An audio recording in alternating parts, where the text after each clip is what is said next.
موسم سرما یہ عبادت گزار لوگوں کے لیے غنیمت ہے۔ خوش آمدید ہو اس موسم کو جس کی رات لمبی ہوگی، جس میں قیام کریں گے، اور اس کے دن چھوٹے ہوں گے جس میں روزے رکھیں گے۔ دین اسلام سہولت پر مبنی ہے۔ سفر کی حالت میں وہ نمازوں کو جمع بھی کر سکتا ہے، نماز کو قصر بھی کر سکتا ہے، وہیں مدت مسح میں اس کے لیے وسعت ہے۔ اگر دین رائے اور عقل کا نام ہوتا تو پھر جو پاؤں کا نچلا حصہ تھا یہ اس کا زیادہ حق رکھتا کہ اس پر مسح کیا جاتا۔ آپ کی عقل بھی تب تک عقل ہے، عقل سلیم کہلائے گی جب تک وہ شریعت کے مطابق ہو۔ زمانے کا معاملہ میرے ہاتھ میں ہے، میں ہی دن اور رات کو بدلتا ہوں، تو جو ان کو برا بھلا کہے گا، در حقیقت جس کے حکم کے ساتھ یہ تبدیلی آ رہی ہے گویا کہ اس کو برا بھلا کہہ رہا ہے۔ یقول ربنا جل وعلا فی القرآن المجید یقلب اللہ اللیل والنہار ان فی ذلک لعبرۃ لأولی الابصار۔ اللہ رب العزت کی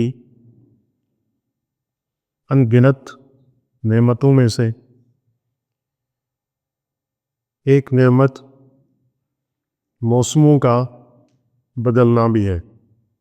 اللہ رب العزت نے اس چیز کا ذکر فرمایا کہ یقلب اللہ اللیل والنہار، اللہ تعالیٰ دن اور رات کو بدلتا رہتا ہے۔ کبھی دن ہے، پھر رات آتی ہے، پھر اس کی جگہ دن لیتا ہے۔ اسی طرح یہ وقت ہے، گزرتا رہتا ہے۔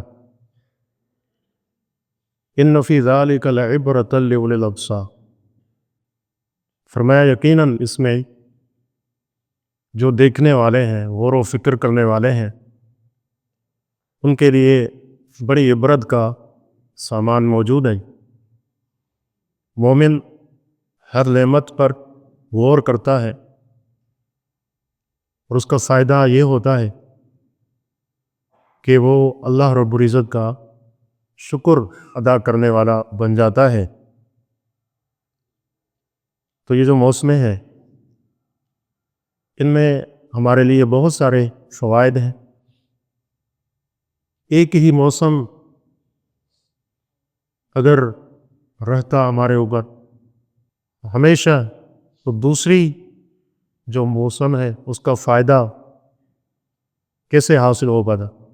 تو اللہ رب العزت نے یہ نظام رکھا ہے کہ یہ موسمیں بدلتی رہتی ہیں۔ موسم سرما ہمارے اندر ہے اور اس سے ہم گزر رہے ہیں۔ اس تعلق سے چند ہدایات ہیں جو ہمیں دین نے دی ہے، اسلاف امت کے اقوال ہیں، ان کی روشنی میں۔ عمر رضی اللہ تعالیٰ عنہ فرمایا کرتے تھے کہ الشتاء غنیمت العابدین، کہ موسم سرما یہ عبادت گزار لوگوں کے لیے غنیمت ہے۔ اللہ رب العزت کا بڑا فضل ہے، جو عبادت کرتے ہیں ان کے لیے ایک بہترین موقع ہے یہ موسم سرما۔ عبداللہ ابن مسعود رضی اللہ تعالیٰ عنہ کا ایک قول ہے، فرماتے ہیں کہ مرحبا بالشتاء، کہ جب موسم سرما کا آغاز ہوتا تو کہتے کہ خوش آمدید ہو اس موسم کو جس کی رات لمبی ہوگی، جس میں قیام کریں گے، اور اس کے دن چھوٹے ہوں گے جس میں روزے رکھیں گے، اور اس کی برکات ہمیں حاصل ہوں گی۔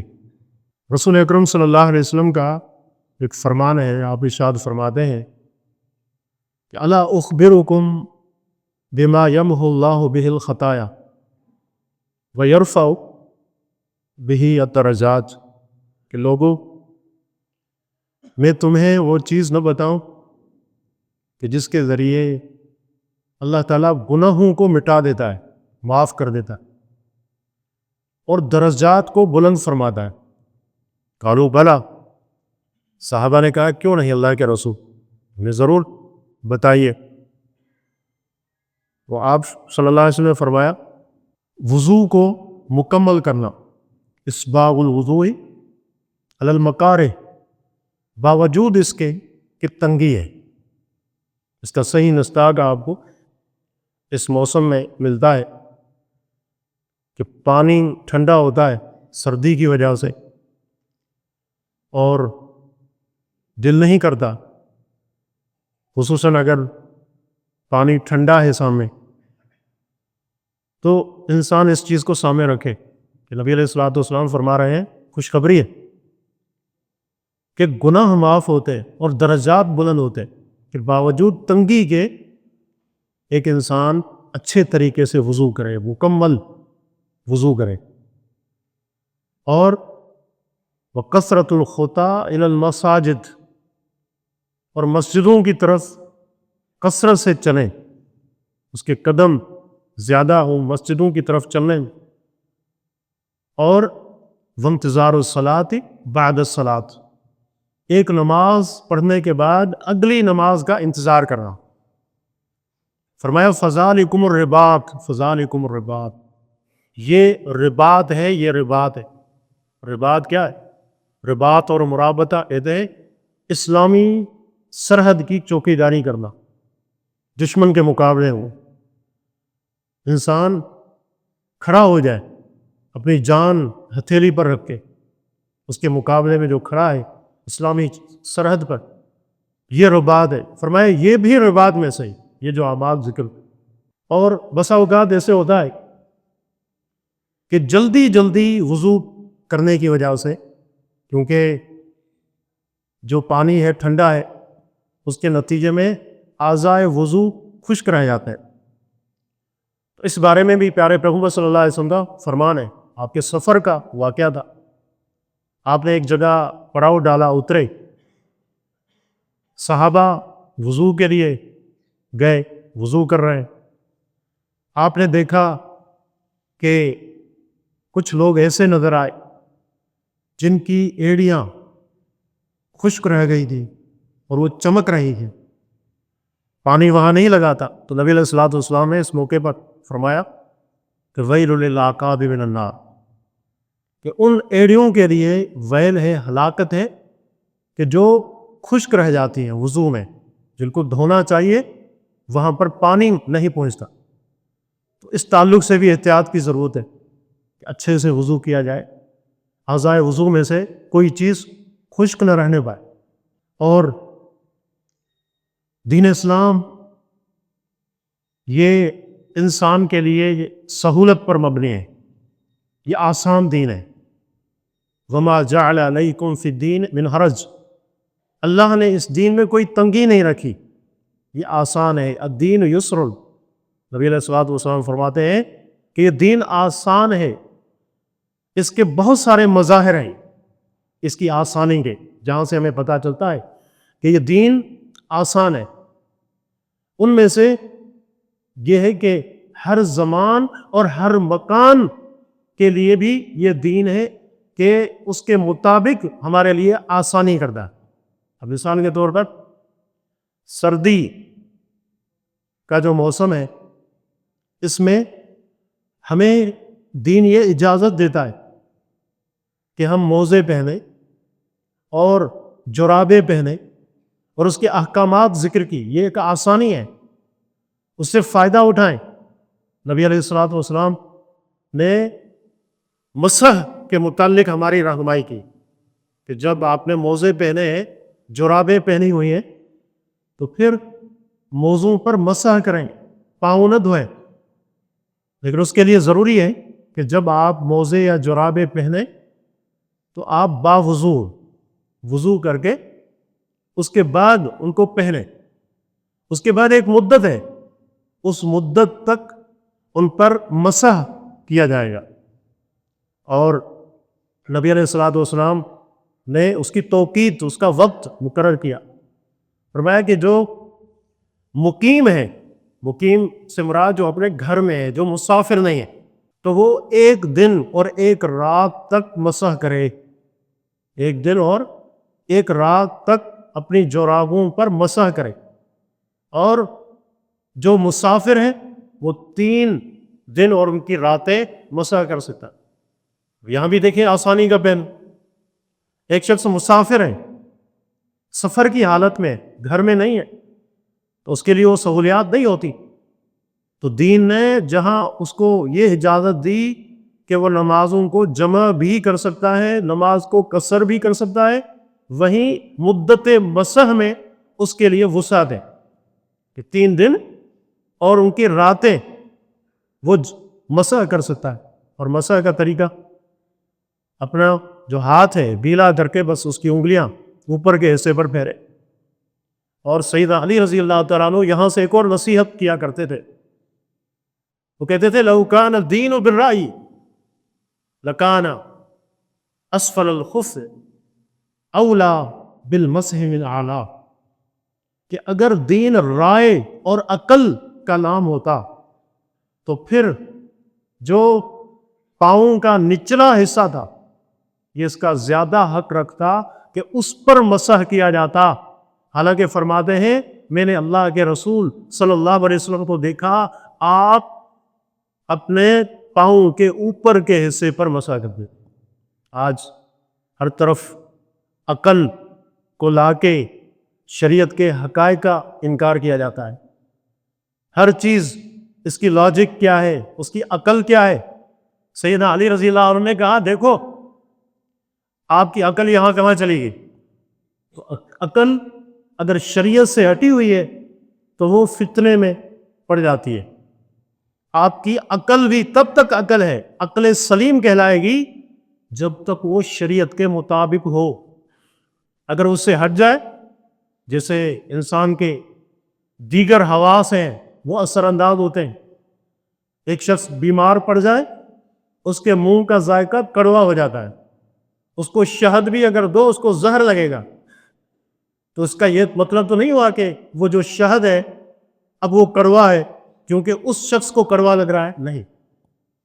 تو اس چیز کو ہمیشہ اپنے سامنے رکھا جائے، شریعت کو مقدم کریں، شریعت کے اصولوں کو۔ آپ کی عقل کیا سوچتی ہے، اور کسی ایک نقطے پہ متفق نہیں ہو پاتے، سارے ہی عقل مند ہیں، کیونکہ عقل کا ایک محدود میدان ہے، اسی کے اندر وہ سوچتی ہے، اس سے باہر اس کا کوئی معاملہ نہیں ہے۔ اللہ تعالیٰ انسان کا بھی خالق ہے، اس کی عقل کا بھی خالق ہے، تو شریعت کو مقدم کریں ہر چیز میں۔ یہاں یہ بھی ایک نقطہ ہمیں معلوم ہوا، تو یہ ایک آسانی اللہ تعالیٰ نے رکھی، اس سنت پر بھی عمل کیا جائے، اور اللہ رب العزت جہاں اس چیز کو پسند کرتا ہے کہ اللہ تعالیٰ کی عظیمت کو لیا جائے۔ عظیمت ایسے معاملات ہیں جن میں کچھ نفوس کے لیے سختی ہے، وہیں اللہ کو یہ بھی پسند ہے کہ اللہ کی رخصتوں کو بھی لیا جائے، جو رخصتیں اللہ نے دی ہیں اس کو بھی دیا جائے، یہ چیز بھی اللہ تعالیٰ کو پسند ہے۔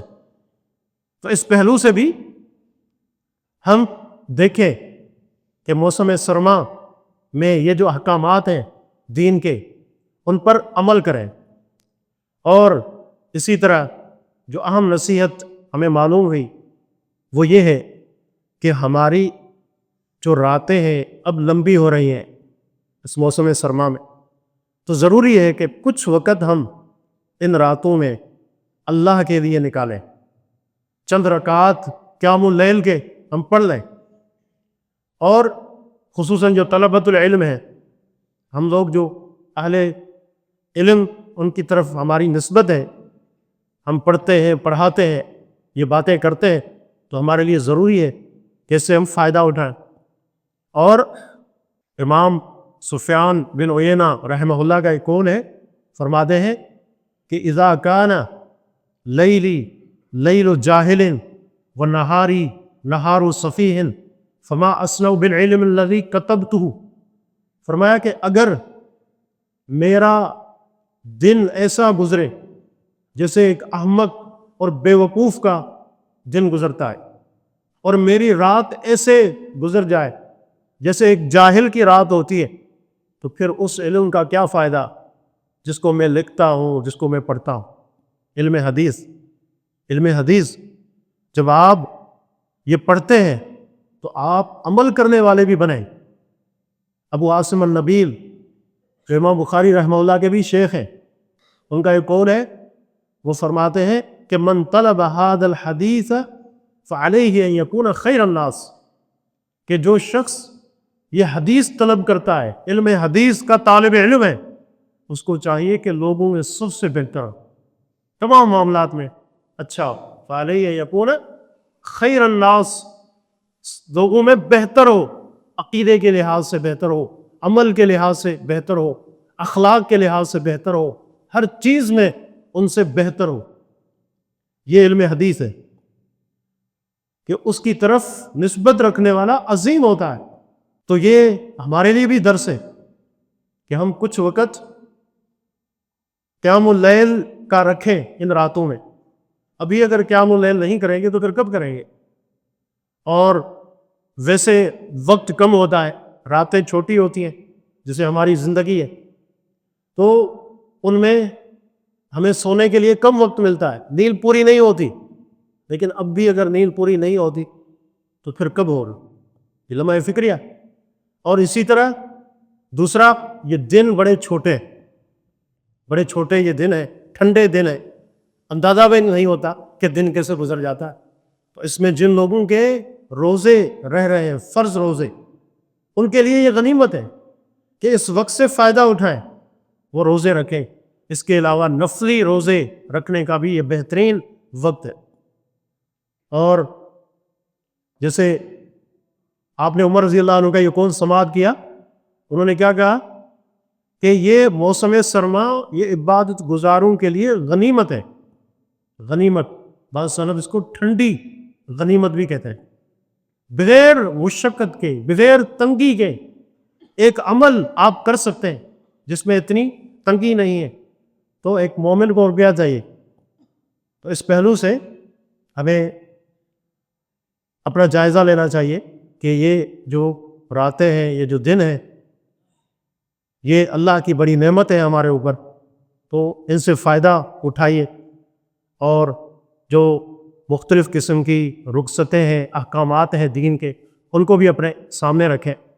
اور بسا اوقات کبھی شدید سردی ہوتی ہے، کبھی گرمی ہوتی ہے، کبھی تیز ہوا چلتی ہے، کبھی تیز بارش ہوتی ہے، تو کچھ لوگوں کو آپ سنتے ہیں کہ وہ گالیاں دیتے ہیں، برا بھلا کہتے ہیں۔ پیارے پیغمبر صلی اللہ علیہ وسلم نے کیا فرمایا؟ فرمایا کہ لا تسب الریح، یہ ایک اصول ہے کہ ہوا کو برا بھلا نہ کہو، ہوا کو برا بھلا نہ کہو۔ بسا اوقات ہو سکتا ہے آپ کا کوئی نقصان بھی ہو جائے اور آپ کے مزاج کے خلاف کوئی چیز ہو جائے، تو ہوا کو برا بھلا نہ کہو، فإنها تجری بأمر اللہ، وہ اللہ کے حکم سے چلتی ہے، اللہ کے حکم سے چلتی ہے۔ ویسے بھی وہ حدیث قدسی آپ نے سنی ہے کہ یؤذینی ابن آدم یسب الدہر، اللہ تعالیٰ فرماتا ہے کہ ابن آدم مجھے تکلیف دیتا ہے، وہ زمانے کو برا بھلا کہتا ہے، وانا الدہر، تاکہ میں زمانہ ہوں، میں زمانہ ہوں۔ اس کا معنی خود حدیث میں موجود ہے۔ آدمی فرمایا کہ اقلب اللیل والنہار، زمانے کا معاملہ میرے ہاتھ میں ہے، میں ہی دن اور رات کو بدلتا ہوں، اس کے نتیجے میں جو تبدیلیاں آتی ہیں وہ میرے حکم سے آتی ہیں۔ تو جو ان کو برا بھلا کہے گا، در حقیقت وہ اس کے مدبر کو، اس کے چلانے والے کو، جس کے حکم کے ساتھ یہ تبدیلی آ رہی ہے، گویا کہ اس کو برا بھلا کہہ رہا ہے۔ تو بہت بڑا بات ہے۔ تو اس تعلق سے بھی اپنی اصلاح کی ضرورت ہے، اور ویسے بھی مومن کا معاملہ خیر پر مبنی ہے۔ جو بھی اچھائی ہے اللہ کی طرف سے، اس پر اللہ کا شکر ادا کرے، اور کوئی تکلیف آ جائے اس پر صبر، انسان صبر کرے، تو دونوں ہی حالتیں، وہ خوشی سے متعلق ہو، غمی سے متعلق ہو، مومن کے لیے خیر اور بھلائی کا سبب بن جاتی ہے۔ اللہ رب العزت سے دعا ہے کہ رب العالمین ہمیں ان دنوں کی قدر کرنے کی توفیق عطا فرمائے، اور اللہ تعالی ہمیں توفیق دے کہ ہم بھی ان خوش نصیبوں میں سے ہو جائیں جن کے لیے یہ موسم سرما غنیمت بن کے آتی ہے۔ ھذا وباللہ توفیق، وصلی اللہ علی نبینا محمد وعلی آلہ وصحبہ اجمعین۔